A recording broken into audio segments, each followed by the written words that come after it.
নমস্কার বন্ধুরা, ঝর্ণার শখের ছাদ বাগানে আপনাদের সকলকে স্বাগত। দেখুন ভুট্টা গাছগুলো কি দারুণ হয়েছে, দেখতে দেখতে খুব সুন্দর গ্রোথ নিয়ে বাড়ছে। এই জলের ড্রামটার মধ্যে শুধু ভুট্টা গাছ দিয়েছি, আর এপাশের জলের ড্রামের মধ্যে দিয়েছি ডাঁটা শাক গাছ আর একটা শশা গাছ। শশা গাছ থেকে কিন্তু 2-3টে শশা তুলে খাওয়া হয়ে গেছে। আর বেশ কিছুদিন আবার জালি পড়েনি, এখন দেখছি নতুন করে আবারও সব জালি পড়ছে, ফুলও হয়েছে আজকে। আর এই দেখুন নতুন নতুন ছোট ছোট ডগা বেরিয়ে কিন্তু আবার শশা ধরতে শুরু করেছে। তো যাই হোক, ভেবেছিলাম 2-3টে শশা দিয়ে গাছটা আর শশা দেবে না, কিন্তু নতুন করে আবারও কিছুটা শশা পাওয়া যাবে এখান থেকে। আর এদিকে দেখুন হলুদ দিয়ে এঁচোড় সেদ্ধ করেছিলাম, সেই এঁচোড়ের জলটা কিন্তু আমি না ফেলে ছাদ বাগানে নিয়ে চলে এলাম গাছেদের দেওয়ার জন্য। আর এই লঙ্কা গাছে দেখুন খুব সুন্দর ফুল ধরছে, আবার কিছু কিছু লঙ্কাও ধরতে শুরু করেছে। ছাদ বাগানে এলে কোনো না কোনো গাছ কিন্তু আনন্দ দেওয়ার জন্য রেডি হয়ে থাকে। তো দেখুন এখন আমার এই লঙ্কা গাছটা দেখে যেন মনটা জুড়িয়ে গেল। আর ওদিকে শশা গাছটাও কিন্তু মনটা ভালো করে দিল, কেননা ভেবেছিলাম গাছটাতে আর শশা হবে না, তবে নতুন ডগা বেরিয়ে আবার যে নতুন জালি পড়েছে এটাতেই কিন্তু মনটা ভালো করে দিল। আর যে গাছ সুন্দর ফল ফুল আমাদের দেয়, সেই গাছটাকে তো পরিষ্কার পরিচ্ছন্ন করতে এমনিতেই ভালো লাগে। এই দেখুন হলুদ পাতাগুলো আমি লঙ্কা গাছ থেকে সব তুলে দিচ্ছি। আর এইরকম ফুল ফল হয়েছে যে গাছে, সেই গাছে কি হলুদ পাতা থাকলে দেখতে ভালো লাগে? তো গোড়ার দিক থেকে বেশ কিছুটা হলুদ পাতা আমি তুলে দিলাম, কিছু কিছু বড় বড় পাতাও তুলে দিলাম, তাহলে গোড়ার দিকটাও একটু ফাঁকা হবে।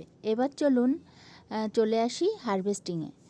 আমার ছাদ বাগান থেকে তো প্রতিদিনই কিছু না কিছু তুলতে থাকি, তবে বড় ভিডিও তো সপ্তাহে 2 দিন দেওয়া হয়, তো সেইভাবে আপনাদের সাথে হারভেস্টিংয়ের ভিডিও দেওয়া হয় না।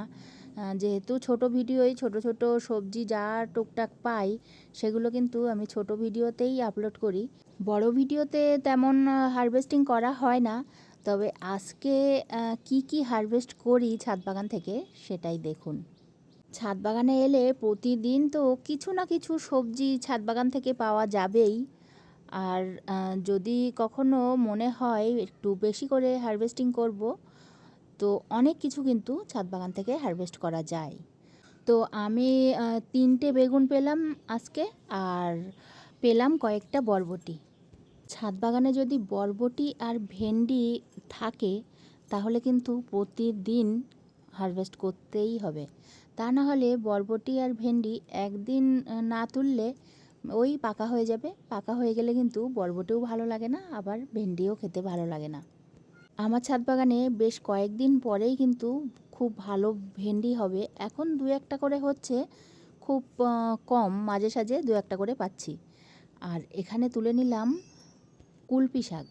দেখুন কি সুন্দর ছোট্ট একটা জায়গায় কুলপি শাক হয়েছে, তা একে দিনে কিন্তু 1 সাজের মতো কুলপি শাক হয়ে যাবে এখান থেকেই। তো যত ডোগা কাটা যাবে ততই কিন্তু বর্ষার সময় আরও ভালো হবে, যেহেতু এখন বর্ষা নেই, তো জল দিয়েই এদেরকে বাঁচাতে হচ্ছে। তবে বৃষ্টির জল পেলে কিন্তু এদের বাড়বাড়ন্ত আরও বেড়ে যাবে। তো আজকে সবজি বলতে এই 3 রকম সবজিই পেলাম। এবার তুলে নিচ্ছি ফুল। ছাদ বাগানে যদি বিভিন্ন রকমের ভ্যারাইটিস সবজি লাগিয়ে রাখা যায় তাহলে কিন্তু 2-4টে করে সব রকমের সবজি তুলতে খুব ভালো লাগে। তো যাই হোক, বীজ বপন করতে থাকি, আস্তে আস্তে নিশ্চয়ই হবে। তুলে নিলাম তারা গাঁদা ফুল, আর এবার তুলছি নয়নতারা। এই সময় কিন্তু প্রচুর পরিমাণে নয়নতারা ছাদ বাগানে হচ্ছে। আর বর্ষা যতদিন থাকবে ততদিন তো এইভাবেই ফুল দিয়ে যাবে। তারপরে শীত আসলে ফুলটা দেয়, কিন্তু ফুলের সাইজটা একটু ছোট হয়ে যায়।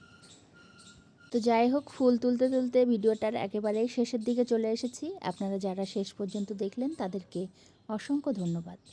আর যারা আমার নতুন বন্ধু আছেন তাদের যদি ভিডিওটা ভালো লাগে তাহলে লাইক, কমেন্ট, শেয়ার, সাবস্ক্রাইব করে আমার পাশে থাকবেন। আর যদি আপনাদের ভালো লাগে তাহলে কিন্তু আপনাদেরই ছাদ বাগানে 2-1টা করে গাছ আপনারা বসাতে পারেন। যদি ফুল গাছ পছন্দ করেন তো প্রথমেই নয়নতারা আর জবা দিয়ে কিন্তু শুরু করতে পারেন। এগুলো একেবারেই কম যত্নে কিন্তু খুব সুন্দর ফুল দেয়। আর এছাড়াও যদি সবজি করতে চান তাহলে কিন্তু এই গরমের সময় পুঁই শাক, ভেন্ডি, বরবটি, তারপরে লাল শাক, কলমি শাক, এগুলো কিন্তু ছোট ছোট পাত্রে বসাতে পারেন। এগুলোরও খুব বেশি পরিচর্যা করা লাগে না। তো আজকের মতো এটুকুই, দেখা হবে পরের ভিডিওতে। টাটা।